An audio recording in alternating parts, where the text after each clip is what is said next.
you. Woo!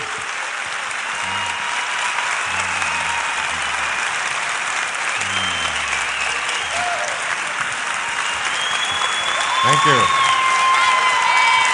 Thank you so much. Wow. Thank you. So very kind.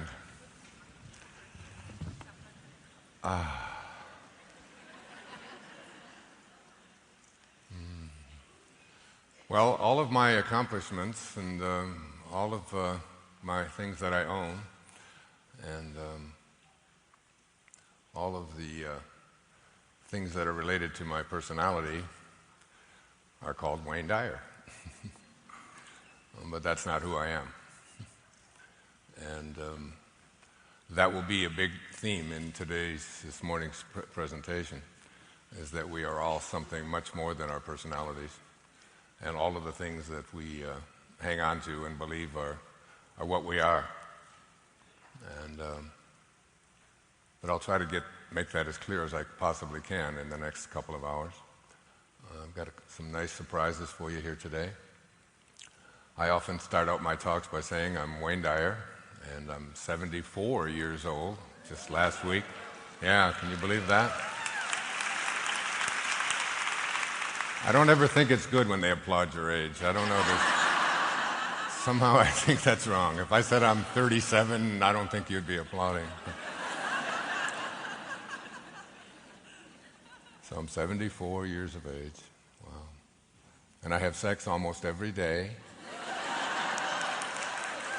Thank you. Yeah.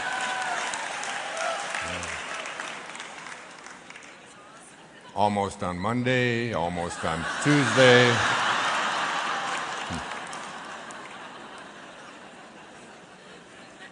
I remember the very first time I had sex. I was so scared, really. I was all alone.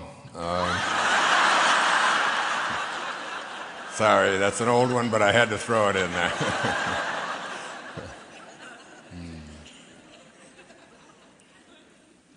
I have been on quite a journey the last couple of years.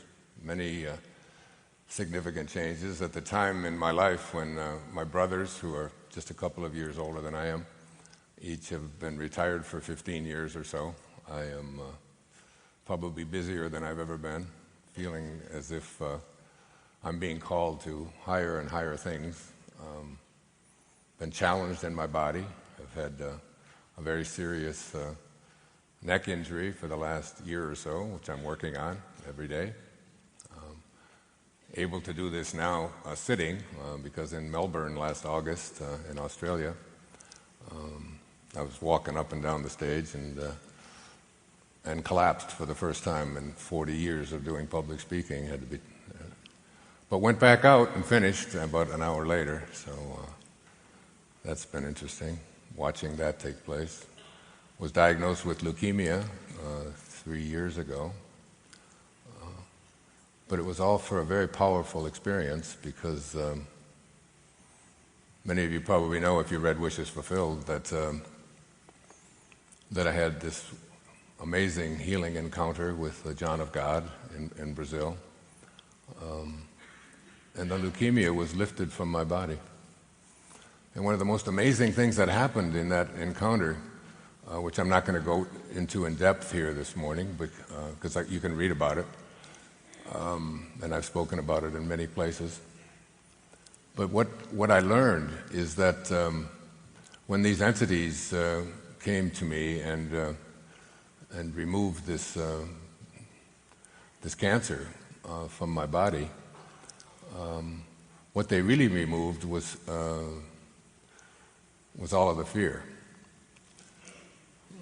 that is associated with the word cancer.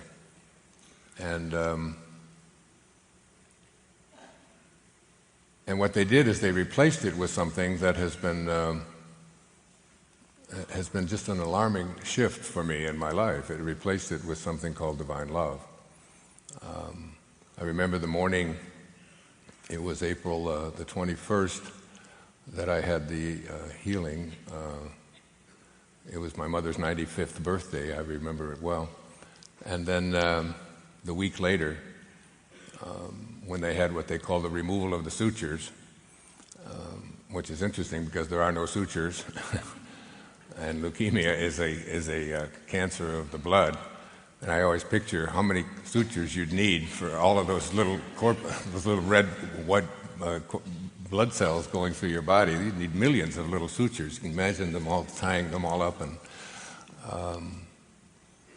But that morning when I came out, two of my children were there, and I looked at them like I had never seen them the way I saw them that morning. They just looked so beautiful to me and so tender. And not only did they look more beautiful, and I even told them so, how much I loved them and but the ocean looked like just like I live on Maui. I have a beautiful home there on Maui, and I want to thank you for that home. And people always sort of laugh like when I say that, thinking that I'm just being funny, but I'm not. I really am in a deep state of gratitude for every single person who has ever purchased anything that I have ever written and said, and it is because of you that I am able to have that life that I'm able to live. So I'm in deep gratitude, and I treat everyone that I ever encounter with that same kind of gratitude. I feel it deeply in my heart. Because as I've often said, that fame isn't something that you decide you're going to have. Fame is something that somebody else decides that you're going to have. It's not located in me. It's located in you. And I thank you for all of the wonderful things that it has brought into my life. But so I live right there on Kanapali Beach on Maui, where I'm flying to this afternoon on wonderful Air Canada.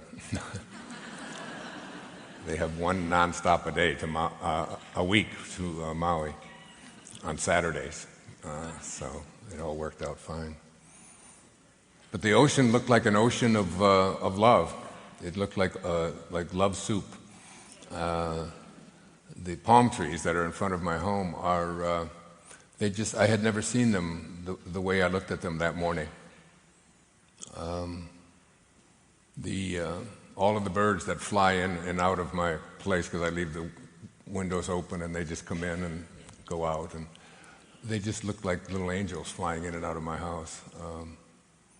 And a week or so later, I celebrated my 71st birthday, and I was in San Francisco filming.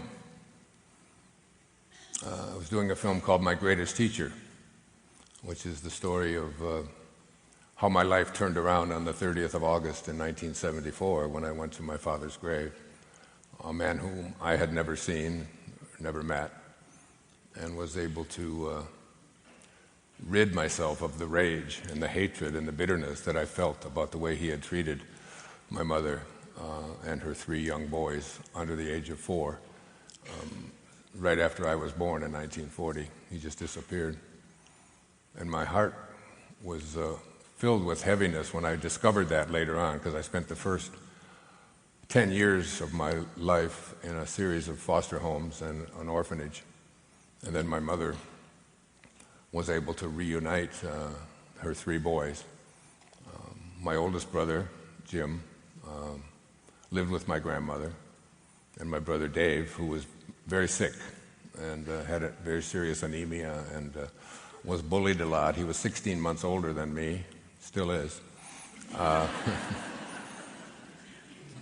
But he was someone that I had to take care of as well.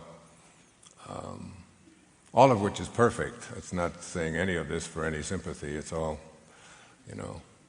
I often say that I had a conversation with God before I came into this world, and God said, "What do you want to do in this lifetime?" And I said, "Well, I think I'd like to just spend this entire lifetime teaching self-reliance." And God said, "Are you sure? An entire lifetime just teaching self-reliance?" I said, "Yeah, I really think that's what I'd like to do." Sample complete. Ready to continue?